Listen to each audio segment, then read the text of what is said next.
very warm welcome to you. Many thanks for joining us on this week's edition of the program. As you know, we are your source for all the latest happenings in the world of business. My name is Margaret Mary Osiobor. You're welcome. On the lineup this week, we join Faith and her guest, Professor Segun Ajibola, the immediate past president and chairman of council of the Chartered Institute of Bankers of Nigeria, CIBN, where they discuss financial services sector, key to unlocking Nigeria's economic development. Speaking during the interview, Professor Ajibola said that for us to unlock our economic potential as a nation, those that manage the affairs of this country must have the political will to make basic infrastructure work so that businesses can thrive. Do take a listen. A business cannot be operating any part of Britain or America or even the emerging economies we are talking about, South Africa, South Korea, Malaysia, and be worrying his head about electricity. I have problem, access to potable water, and be talking of multiplicity of tax or law and order not being in place. He won't be grappling with that. He will be grappling with his business ideas. How do I translate these business ideas into action? On this edition also, we will bring you highlights of the investiture ceremony of Mrs. Bukola Ifemade as the 9th chairman of the Lagos Area Committee of the Nigerian Council of Registered Insurance Brokers, NCRIB, which took place at the Brokers House, Alagomeji, Yaba. The very colorful investiture ceremony was attended by dignitaries from within and outside the insurance industry. Speaking during her acceptance speech, Mrs. Ifemade, who has served diligently in various capacities in both the Lagos area and national committees of the NCRIB, pledged to do more. Do take a listen. For us to make progress, it is very, very, very important that we all work together as group, that in our diversity is our strength. In so many ways, we can make it happen, and there is no obstacle, whether regulatory or otherwise, that we cannot surmount. Plus, of course, all the other extras we bring you each week on this program, so sit back, relax, and enjoy the lineup. Details in just a moment. Please stay with us.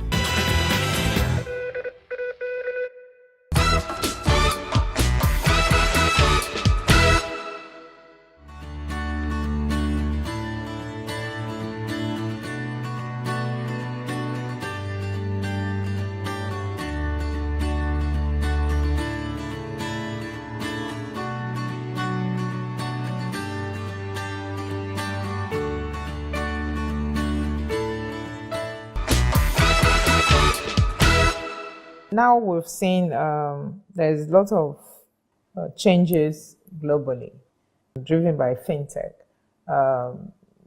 The era of brick and mortar banking is almost fading away. But as they say, with new innovation or technology also comes a lot of challenges. You didn't touch about the high rise in the cases of fraud in the banking industry. Now, recently at a forum on Nigerian Electronic Fraud Forum, the banking industry fraud cases in 3 years now stands at the figure they gave at 5.571 billion. What is the industry doing to ensure that people continue to have trust and credibility for the banking system, even though the fintech has made their life easier? You are at the comfort of your home or your office, in your car, you can do your basic transaction. But how do you ensure integrity in the system? One is to admit the inevitable. Fraudsters are always a step ahead of operators. Operators are always a step ahead of regulators. That is why most of our actions are reactive in nature, after the fact. One thing our banks can do is to make sure that enterprise risk management is fully on ground in our banks.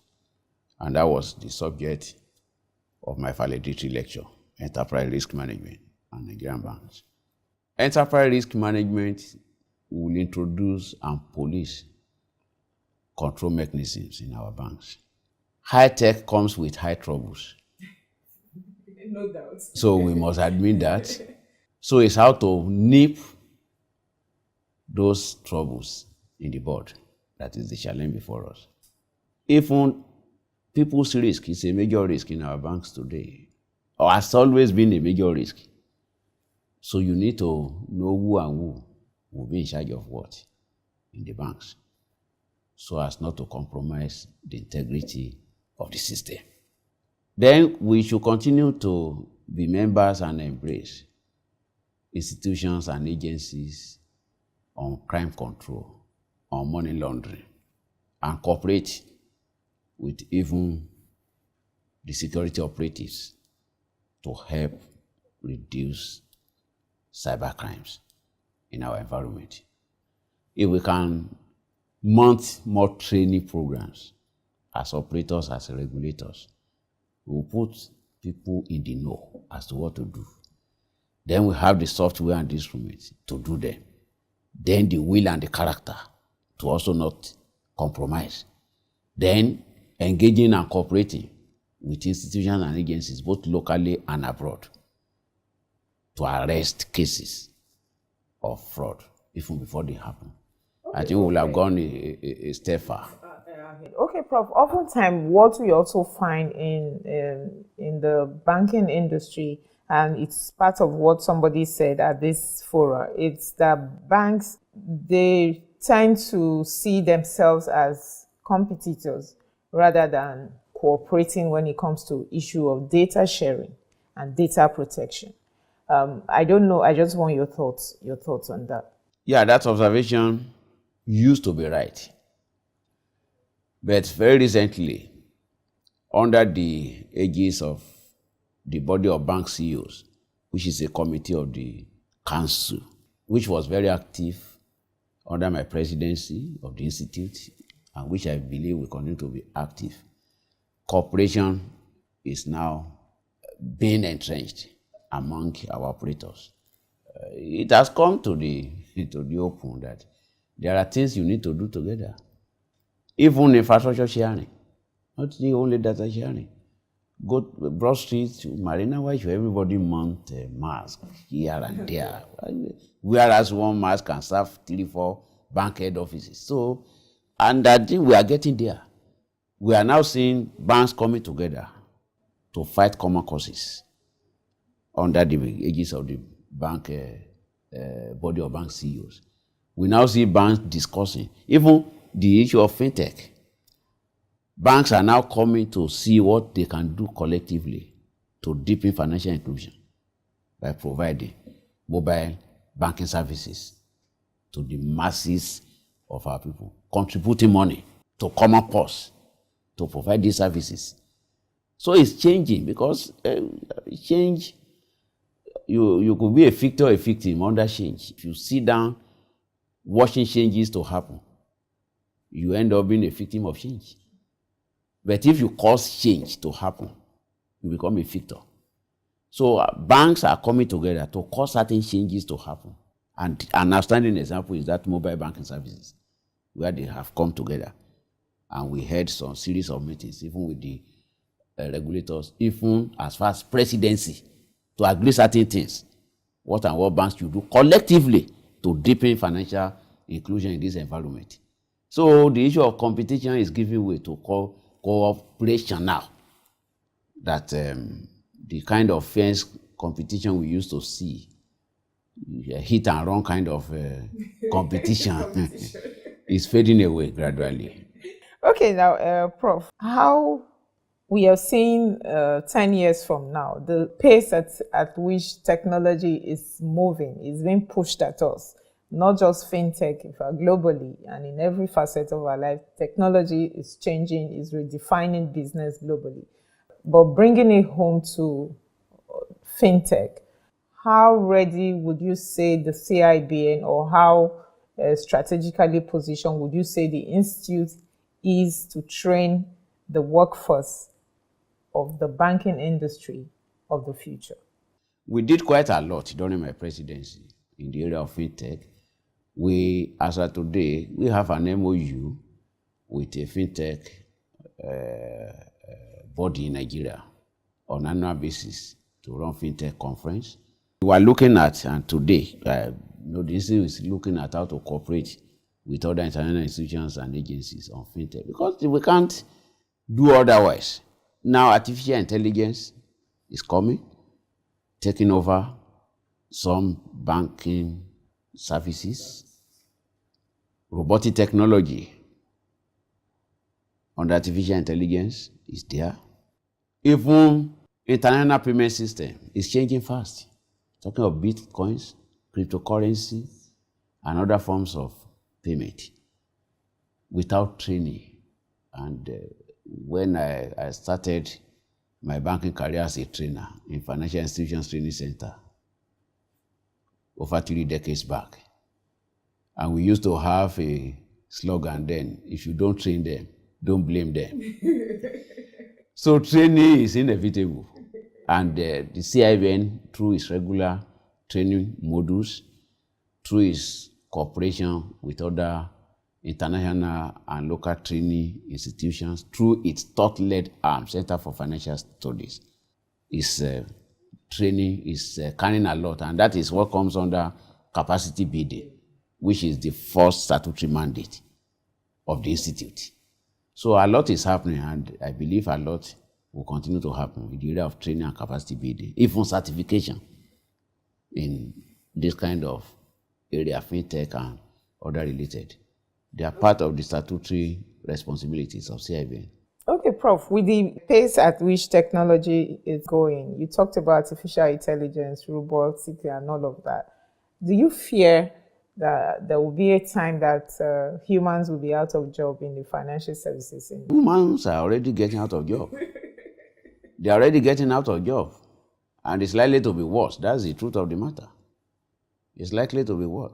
Somebody was giving an example of a particular factory in Nigeria here that was supposed to employ about 1,000 human beings, that as of today, because robotic technology was made part of the design, that is less than 10 human beings running that business in this Nigeria today. And we heard it sometime last week that one of the leading commercial banks in Nigeria had already introduced robotic technology into its tailoring and other services, displacing human beings. It will definitely. Those who have banking as a career in terms of being permanent employees, rising through the ranks, may begin to have some challenges. Banks will continue to require the services of human beings because machines cannot replace human brain, but maybe in different capacity.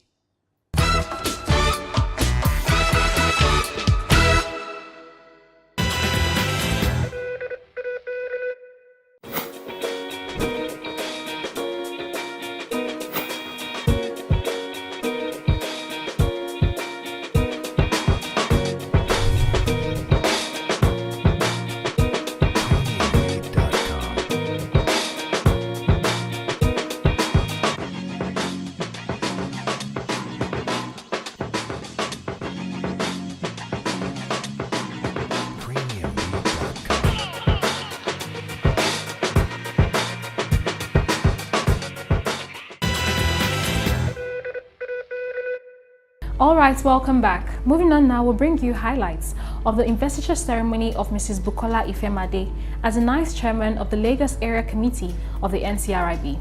The thoroughbred professional, Mrs. Ifemade coming on as the chairman of the Lagos Area Committee, which is the engine room of the NCRIB, could not have come at a better time than now. Enjoy it.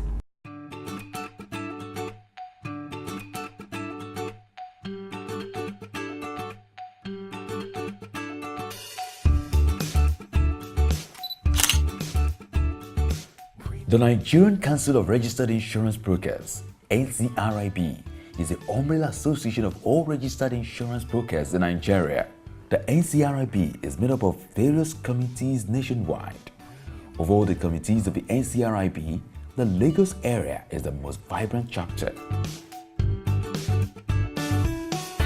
Friends, colleagues and well-wishers recently converged at the Brokers' House at Lagomiji, Yaba to witness the investiture of Mrs. Bukola Ifemade as the 9th chairman of the Lagos Area Committee of the NCRIB. The very colorful investiture ceremony was well attended by dignitaries from within and outside the insurance industry. In his welcome and valedictory speech, the immediate past chairman of the committee, Mr. Olusegun Kafaru, assured all of his relentless commitment to the continuous growth of the Lagos Area Committee. As I proceed from being chairman to join the respective league of the past chairman of our great council, they call them living ancestors, I would like to assure you of my relentless commitment to the continuous growth of the committee. No doubt the experience I have gained during my tenure will remain one that I will cherish for the rest of my life, and I thank you all for being part of it. In his keynote address, the chief host, the national president of the NCRIB, Mr. Shola Tinubu, said that the area committees of the council is a medium through which the council communicate to the grassroots of the membership, with the Lagos Area Committee holding a pride of place. The Lagos Area Committee holds a pride of place in the council, the Nigerian Council of Registered Insurance Brokers. And this is because obviously we are here in Lagos. They have the largest number of members, and as I say, the chairman of the Lagos Area Committee is the chairman of presidents, because the president also belongs to the same area committee.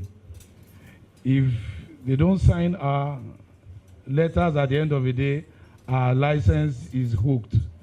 So while we say goodbye here today to one chairman, we welcome with open arms, another chairman.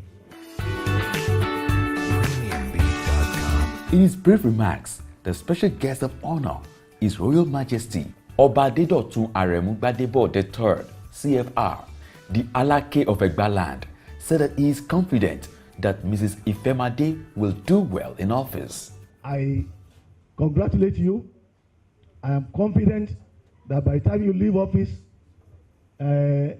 certainly you will do very well. I don't want to start comparison between you and your predecessors so that you don't run into problem with them. But I can assure all members of the registered insurance brokers that you have not made any mistake. I pray that God will be with you. You will achieve tremendous success. God bless you and your family.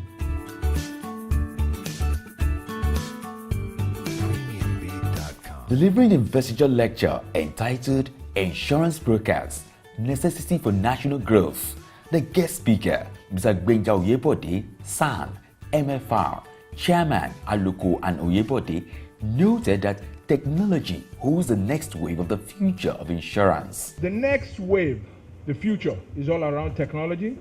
It's all around mobile. It's all around what I think of as financial inclusion, so that we don't leave the bottom of the pyramid out of it. And the bottom of the pyramid is important for the numbers that we're trying to develop. So I think that rethinking the path to growth, which is the slide I have on, is really about education, sensitizing the population around insurance, critically agreeing what the marketing channels will be or should be, but more importantly, understanding that technology is the only way that we're going to close the gap, achieve the objectives. Otherwise, all of us will continue to complain. With the speeches and investiture lecture off the way, friends and well-wishers witnessed with admiration the investiture of Mrs. Bukola Ifemade as the 9th chairman of the Lagos Area Committee of the NCRIB. Go!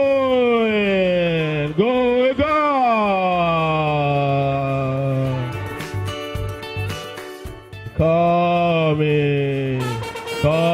Come in. Come in. All right. Let the applause be better, please.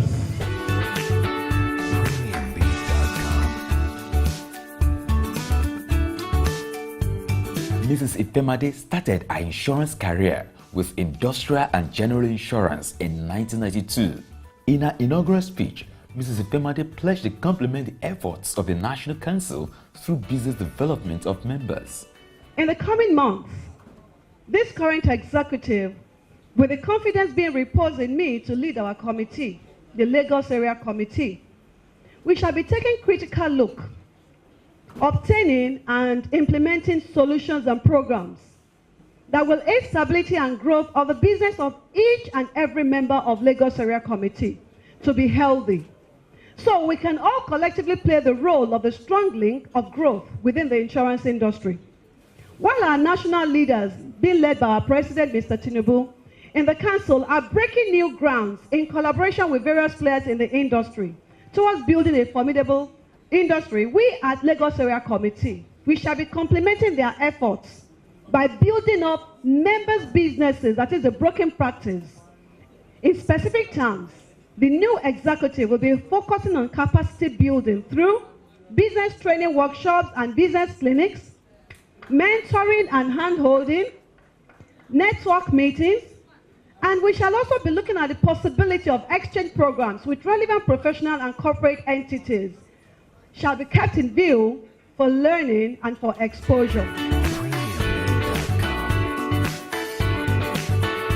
Having served in different capacity in the Lagos Area Committee and National Council of the NCRIB, many are without doubt that Mrs. Bukola Ifemade and her team will take Lagos Area Committee to greater heights during her tenure.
And that is our time on the program this week. Many thanks for being a part of it.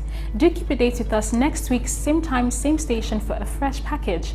In the meantime, feel free as always to connect with us on all our social media platforms. Once again, many thanks for keeping me company this week. Until next week, from the entire crew, have yourself a wonderful Christmas celebration. But remember, if you must drink and drive, only drink water. Have a lovely week. Bye.